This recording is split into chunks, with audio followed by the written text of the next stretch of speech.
September 17 Telangana విమోచన దినోత్సవాన్ని పురస్కరించుకుని మక్తల్ అసెంబ్లీ నియోజకవర్గంలో స్థానిక అంబేద్కర్ చౌరస్తాలో బీజేపీ ఆధ్వర్యంలో జాతీయ జెండా ఎగరవేయడం జరిగింది। ఈ కార్యక్రమానికి బీజేపీ బీజేవైఎం సంపర్క రాష్ట్ర నాయకులు కొండయ్య, కిషన్ మోర్చా జిల్లా అధ్యక్షులు కన్నేస్వామి, కల్లూరి నాగప్ప, బీజేవైఎం జిల్లా అధ్యక్షులు నరేంద్ర సాగర్ తదితరులు పాల్గొన్నారు। ఈ సందర్భంగా కొండయ్య మాట్లాడుతూ సెప్టెంబర్ 17న తెలంగాణ గవర్నమెంట్ అధికారికంగా నిర్వహించలేకపోవడం దురదృష్టకరం అన్నారు। అనంతరం శ్రీ పడవటి ఆంజనేయ స్వామి దేవాలయంలో భారత ప్రధాని శ్రీ నరేంద్ర మోదీ జన్మదినాన్ని పురస్కరించుకుని ప్రత్యేక పూజా కార్యక్రమం నిర్వహించడం జరిగింది। అగ్రనాయకుడు ప్రధానమంత్రి అటల్ బిహారీ నరేంద్ర మోడీ గారి జన్మదినం కూడా ఈ మూడు కార్యక్రమాలను కలిపి మనం ఈరోజు నిర్వహించుకుంటున్నాం। మొదటగా తెలంగాణ విమోచన దినోత్సవాన్ని జరుపుకుంటున్నాం।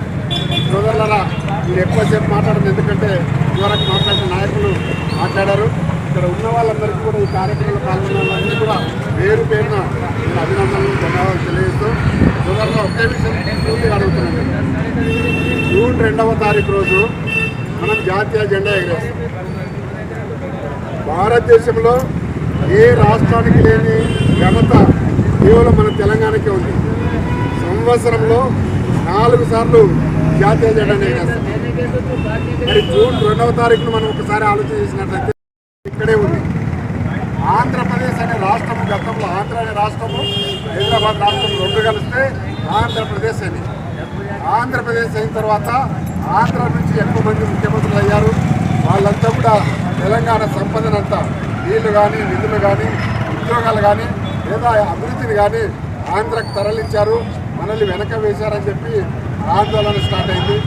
అప్పుడే 2 రాష్ట్రాలు కలిసినప్పుడే అన్నారు, ఒక గుంటరి అబ్బాయికి ఒక అమాయకము అమ్మాయికి పెళ్లి జరిగింది, ఇది ఎంతకాలం ఉంటుందో అని। మరి అదేవిధంగా వివక్ష కొనసాగుతున్న పరిస్థితుల్లో ఉద్యమం చేశాం, సకల జనులు ఉద్యమం చేశారు, తెలంగాణను సాధించుకున్నాం। మరి ఆ విధంగా తెలంగాణ జూన్ 2న ఆవిర్భావమైంది। జూన్ 2న మన భారతదేశంలో మన ఉమ్మడి ఆంధ్రప్రదేశ్ నుంచి ప్రత్యేక రాష్ట్రం కావాలని చెప్పి ఆంధ్ర నడిగొడ్డున కాకినాడలో భారతీయ జనతా పార్టీ ఒక జాతీయ పార్టీ తీర్మానం చేసి ఆ రోజు నుంచి ఉద్యమాలు చెప్పడం జరిగింది।